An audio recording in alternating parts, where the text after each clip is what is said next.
Hi guys, in this video I'm going to show you how to turn off antivirus on Windows 11.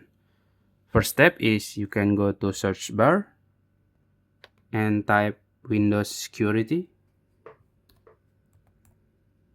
This is the app, you can click it. And then in the virus and threat protection you can click it. And now in the virus and threat protection settings you can click manage settings. And then in real-time protection you can turn it off. Confirm it. That's it. And now if you want to turn it on again, you can repeat the step.